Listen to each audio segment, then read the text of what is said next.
Com os Jogos Olímpicos de Inverno de Milão e Cortina chegando, a gente já sabe o que vem por aí, né? Contagem de medalhas, quebra de recordes, atletas virando heróis da noite para o dia.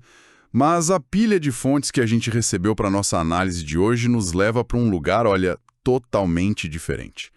A peça central é um documento que, confesso, me surpreendeu. Uma carta de um Papa, Leão XIV, chamada A Vida em Abundância. E é toda sobre o valor do esporte. E antes que alguém pense, a ideia não é fazer um sermão, nada disso. É usar essa lente inusitada para entender por que uma atividade que envolve correr, pular, arremessar coisas, mexe tanto com a gente.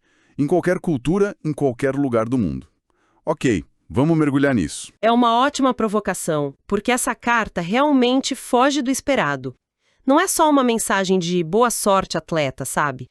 É um verdadeiro ensaio que mergulha fundo na alma do esporte. O interessante é como o documento faz essa ponte entre o passado e o presente. Ele resgata ideias lá da Grécia Antiga, tipo a trégua olímpica, e conecta com dilemas super atuais. A grana que domina tudo, a pressão por performance, o uso da tecnologia para criar superatletas. No fundo, a carta nos força a perguntar: por que a gente faz isso? Por que o esporte importa tanto? E essa pergunta sobre o porquê começa com algo gigante: a paz. A carta traz de volta essa história da trégua olímpica na Grécia Antiga. Pelo que eu entendi, era um decreto sagrado, né? Parava tudo, até guerras, para que os atletas e o público pudessem viajar em segurança. Parece uma coisa de outro mundo hoje em dia. Exatamente, era um conceito radical. E a carta argumenta que a gente não deveria olhar para isso como uma peça de museu.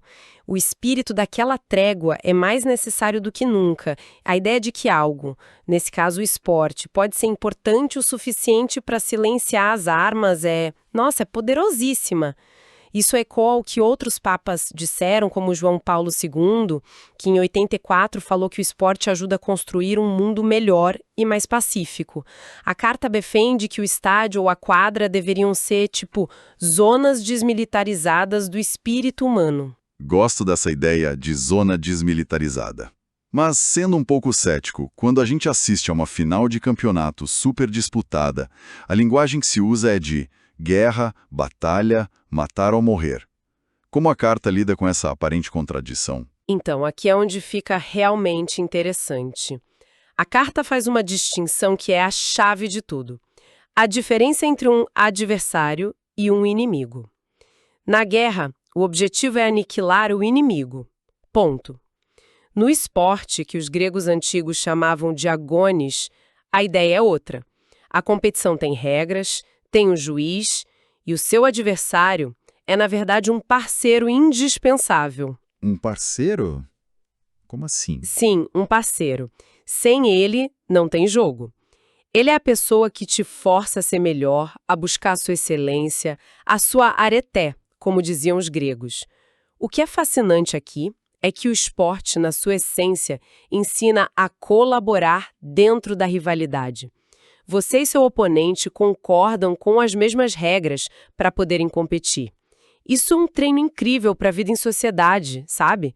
É um antídoto para essa cultura de cancelamento e polarização, onde qualquer um que discorda vira um inimigo a ser destruído. Essa visão filosófica é incrível, mas me leva a outra dúvida. Eu sempre tive a impressão, talvez por um estereótipo, de que a tradição cristã teve uma relação complicada com o corpo, com a coisa física. Aquela visão de que a alma é que importa e o corpo é quase um problema, sabe? Como uma carta vinda do Vaticano exalta tanto a atividade física. Você tocou num ponto fundamental e numa tensão histórica real. É verdade que certas correntes de pensamento, muito influenciadas por filosofias dualistas, viam o corpo como uma espécie de prisão para a alma. Mas a carta argumenta que essa não é a visão central do cristianismo. Pelo contrário, a teologia cristã tradicionalmente vê a criação, incluindo o corpo humano, como algo bom. A carta vai buscar exemplos lá atrás no apóstolo Paulo. Ele usava metáforas esportivas o tempo todo. Ele falava do atleta que treina duro, que se disciplina, que corre para ganhar um prêmio e comparava isso à vida espiritual. Ele via o atleta como um modelo de dedicação e foco. Então ele não via o atleta como alguém vaidoso ou fútil, mas como um exemplo de virtude. Precisamente, um exemplo de disciplina, de perseverança, e isso vai além. A carta cita pensadores como São Tomás de Aquino, lá no século XIII. Ele dizia que o descanso e o jogo são vitais para a alma. Tem uma frase dele que é ótima. É conveniente que o homem sábio, às vezes, relaxe a tensão da atenção aplicada ao trabalho. Ou seja, para ele brincar, se divertir, movimentar o corpo, não é pecado ou perda de tempo. Era uma necessidade humana para manter o equilíbrio, para afinar o instrumento, entende? O esporte, nessa visão, não é só sobre saúde física, é sobre saúde mental e espiritual. É parte integral de uma vida plena. Isso faz muito sentido. E essa ideia de equilíbrio me faz pensar não só na história, mas no que acontece dentro da cabeça de um atleta hoje. A carta fala sobre um conceito da psicologia que eu acho fascinante, o estado de fluxo, ou flow. O que é isso exatamente e por que é tão importante no esporte? O fluxo é aquele estado mágico que todo mundo que já se dedicou a algo conhece. Pode ser um músico tocando, um programador ou um atleta em campo. É quando você está tão imerso na atividade que o tempo parece voar. Sua concentração é total, cada movimento sai naturalmente, sem esforço consciente. Você e a ação se tornam uma coisa só. A carta destaca isso porque, nesse estado, a recompensa é a própria atividade. Não é dinheiro, não é a fama, nem o troféu. É a pura alegria de usar suas habilidades no limite máximo. É uma experiência de autotranscendência. E como esse estado de fluxo ajuda a pessoa a ser, bem, uma pessoa melhor? Fora do campo, da quadra? A conexão é direta. O fluxo é um poderoso antídoto para o egocentrismo. Quando você está nesse estado, não tem espaço para ansiedade, para autocrítica excessiva, para ficar se preocupando com o que os outros estão pensando. Você simplesmente é e faz. Em esportes coletivos, isso é elevado a outra potência. Você não atinge o fluxo sozinho, mas com o time. A carta cita o Papa Francisco, que falou muito sobre isso.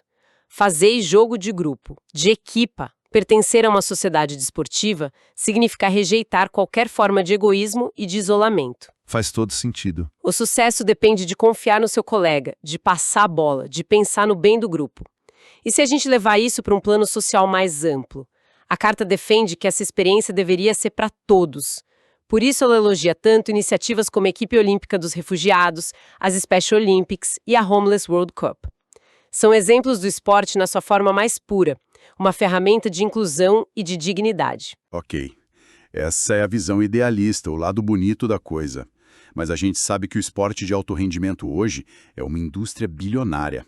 A carta não ignora o lado sombrio, certo? Qual é o principal perigo que ela aponta? Ela não ignora de forma alguma. O documento é bem direto ao apontar a comercialização excessiva como a raiz de muitos problemas. Quando a lógica do mercado e o lucro acima de tudo se tornam o único motor do esporte, os valores humanos começam a ser corroídos. É como se um vírus entrasse no sistema, sabe? O esporte deixa de ser um jogo e vira apenas um produto. E os atletas, mercadorias. E que tipo de problemas esse vírus do dinheiro causa? A carta é quase uma lista de diagnósticos. Primeiro, a corrupção. A mentalidade de vitória a qualquer custo para garantir patrocínios e prêmios abre a porta para tudo. Doping, manipulação de resultados, suborno. A integridade do jogo é a primeira vítima. Depois vem o que a carta chama de idolatria e narcisismo.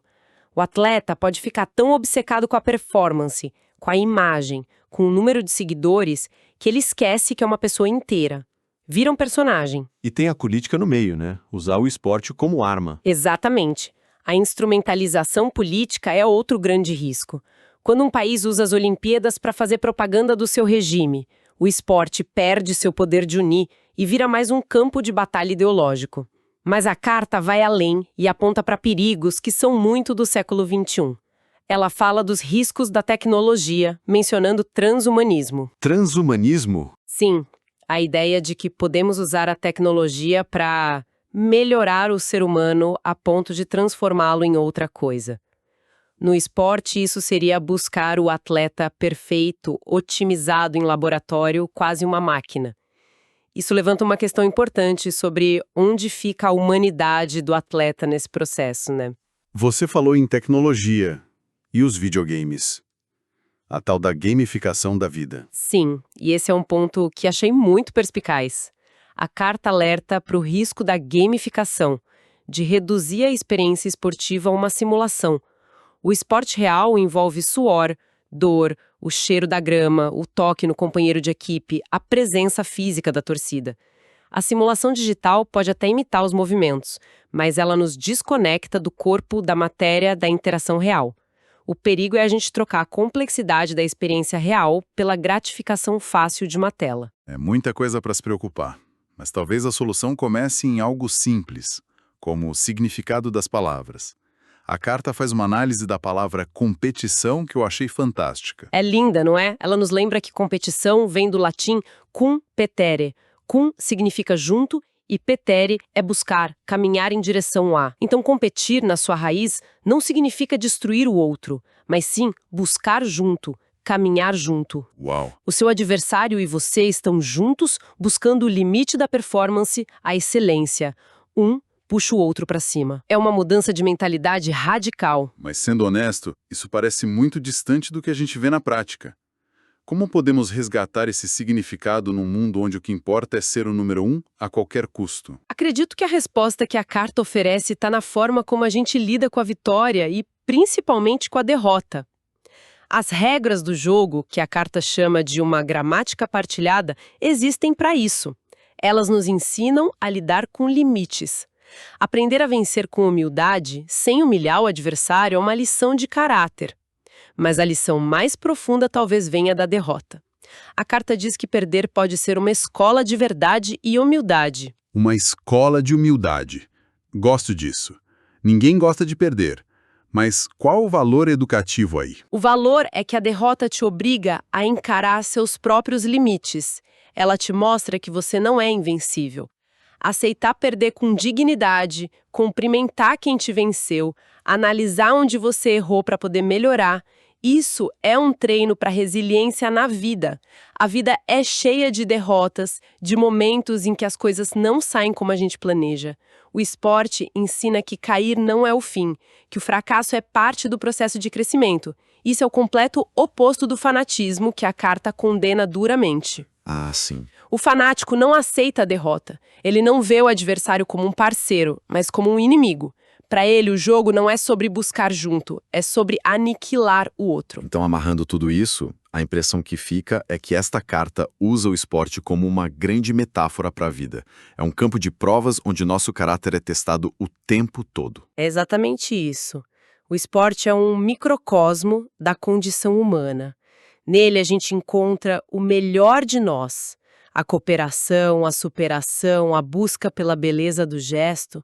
E também o pior, a ganância, a corrupção, a vontade de destruir o outro. A síntese final da carta é um apelo, um chamado para que a gente não deixe o esporte se tornar apenas mais um produto na prateleira do entretenimento global. É um apelo para preservar seu valor autêntico, para garantir que ele continue sendo uma escola de humanidade. Porque a verdadeira vitória, no fim das contas, não é a que vem a qualquer custo, mas a que nasce do respeito, da alegria e da beleza de jogar o jogo, juntos. Essa conversa toda me deixou com uma pulga atrás da orelha. A carta alerta para o risco da gamificação, essa tendência de trocar a experiência física e comunitária do esporte por uma simulação digital, muitas vezes solitária. Isso me leva a um pensamento final para quem nos ouve. À medida que a realidade virtual e a inteligência artificial se tornam cada vez mais sofisticadas, capazes de simular experiências com um realismo impressionante, qual será o futuro do esporte? Será que a gente corre o risco de, um dia, preferir ser atletas perfeitos no mundo virtual a sermos jogadores imperfeitos, suados e reais, juntos numa quadra de verdade?